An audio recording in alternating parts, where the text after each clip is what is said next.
If you've ever asked yourself why when it comes to firearms equipment and tools, you're in the right place. This is Carry Chronicles.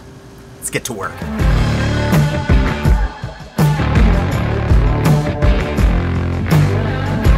Hey guys, Work here. Welcome back to Work the Trigger. This is Carry Chronicles. This is a series where I explain why I use what I use. From tactics to proficiency to concealment, here are the Carry Chronicles red dot sights. So why am I starting with red dot sights? It's actually the piece of equipment that started this concept for this series. I see a lot of people lately coming up in contention about red dot sights, what they are, how they're used, how reliable they are. I see a lot of misconceptions in the landscape of what red dots are and do. And those manifest themselves in ignorance. So here I am to give you guys an idea of why I came to the conclusion that that's what I want to run. Now through this series you're gonna hear a lot of common themes. One of the most common will probably be something along the lines of best tool for the job or to be the best I can be.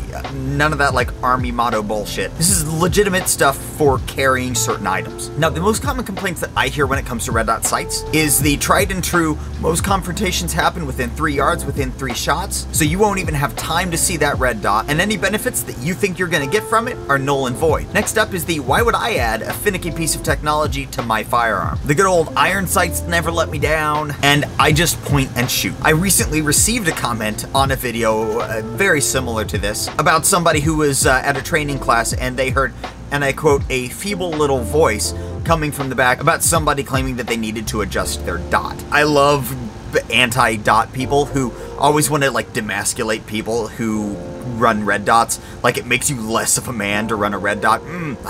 True men run iron sights. Yeah, that's crap. And the last one that I hear is kind of a just as good answer, or even worse.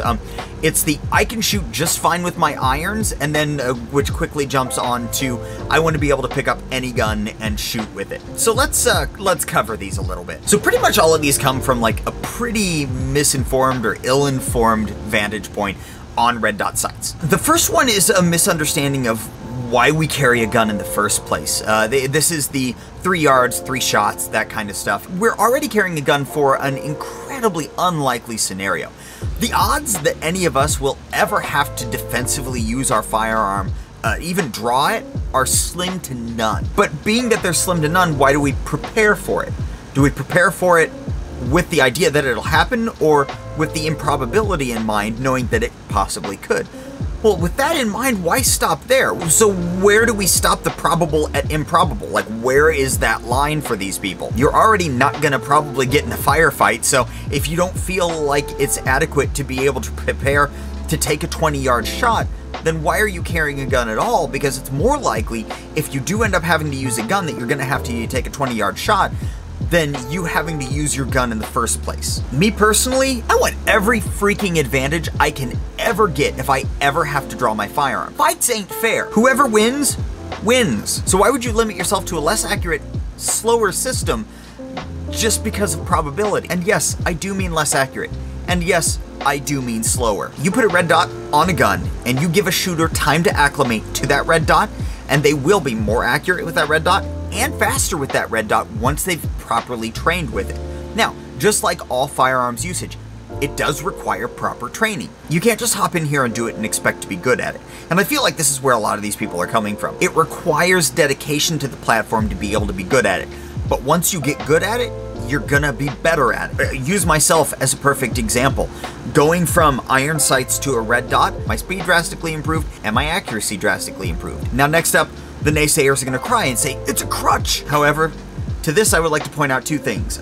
First of all, who cares? Did I mention whatever it takes to be better, I'm gonna do? I will take every single advantage that I can take. You think bad guy dickhead is gonna stop you mid-draw and tell you that a red dot is cheating and that you need to shoot irons to really prove to him that you can make that shot and just how much of a man you are? Or is it more likely that your slow ass with iron sights is gonna get yourself shot before you can get a clean shot off? And 2, yes, I'm faster with a red dot, but guess what? Since shooting a red dot, I'm also faster with irons. Red dots are an amazing training aid. When you're using them, you see every screw up you make, every trigger pull, every jerk, every tweak. It's kind of amazing actually how much it can do.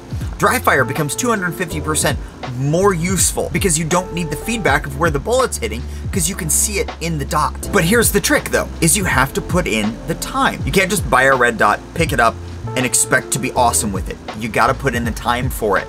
If you don't put in the time for it, you're gonna still be better with irons. You're gonna feel like you're slower with the dot, and you're probably gonna end up making YouTube videos about how inferior red dots are. Now, the second complaint is finickiness. For starters, I've shot a lot of guns with a lot of red dots on them, and I've had to adjust my sight twice. Both of those times were on competition guns.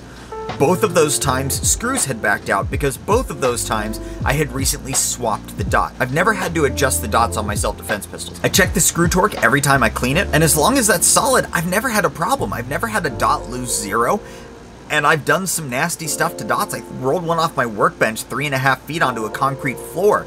Got a little dinged up on the bezel, held 0. Now the funny thing is, I've actually seen more iron sights break and go down during shooting than I have red dot sights. Between fiber optic rods breaking, a front sight post getting bent over, or with Glocks, just your standard sights falling out as you're shooting them. I've needed to drift adjust sights to get them back on 0 after they shifted, and I've seen iron sights become useless from far less abuse than I've actually given my red dots. Now, I'm not saying red dot sights are impervious. Obviously, they have their downsides. They are electronic. Batteries can go out. They can get dropped and broken. And sometimes they do just not work. But that's where backup sights come in. If you're running a dot on a defensive gun, have backup sights. At the very worst, I'm as good as the Fuds with their iron sights. At best, I'm faster and more accurate. Iron sights are a must when it comes to red dots on defensive guns. Now, if you're looking at competition guns, meh, doesn't matter. Personal preference on that one. But if it's a defensive gun, you want backup irons on it. Which kind of rolls us into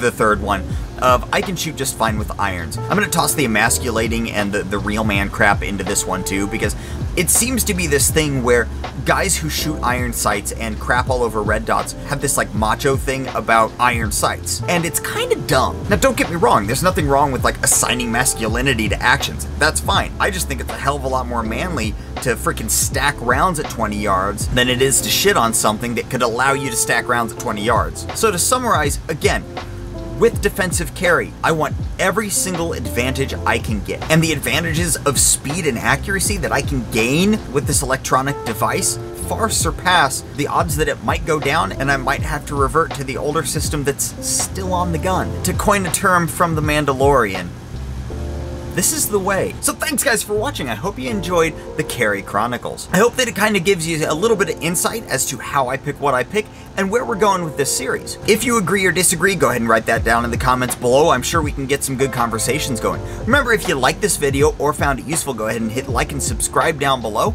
You can head over to workthetrigger.com, and over there you're going to find affiliate links, including a couple of coupon codes, and the majority of the links to the stuff that we feature here on the videos. So thanks guys. Remember, I appreciate every one of you, and until next time, work hard and play harder.